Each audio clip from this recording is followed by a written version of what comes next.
Connecticut Democrat swore on free speech.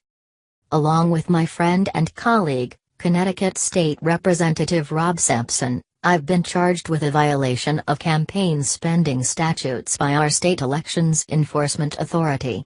My misdeed was a single mention of Governor Daniel Malloy in each of 2 mailings we sent during the last state election.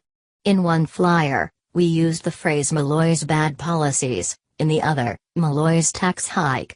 To my mind, Malloy's tax hike is a designation like Halley's comet, the name by which a thing is known. But the state alleges that those references constituted a contribution to the campaign of Malloy's Republican opponent, which would require disclosure and reimbursement, despite the fact that we neither mentioned said opponent nor urged the defeat of Malloy. Representative Sampson used exactly the same words in his 2012 campaign mailings, and doubtless will utter them again in his race this fall, as will I. According to elections enforcement, we will be within our legal rights to do so. We can state our opinion of the governor, but only so long as he's not also on the ballot. The fact is, we didn't bring the governor up to hurt his campaign, but to make our own position clear to voters. Dan Malloy is Connecticut's single biggest problem.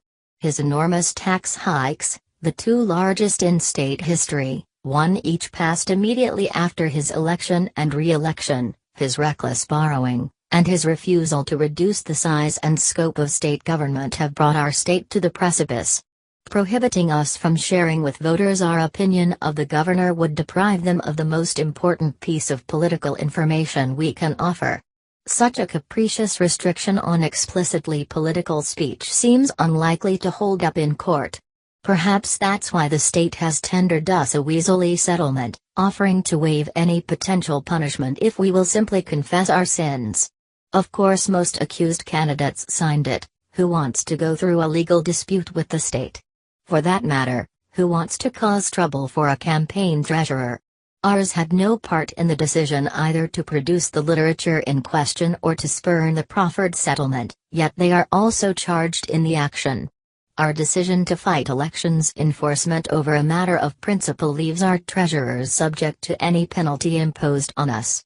To my mind, threatening loyal campaign workers is a kind of blackmail. But if Representative Sampson and I let this opinion go unchallenged, the bureaucracy will have once again settled a legal question in a way that curtails free speech and unfettered political conversation.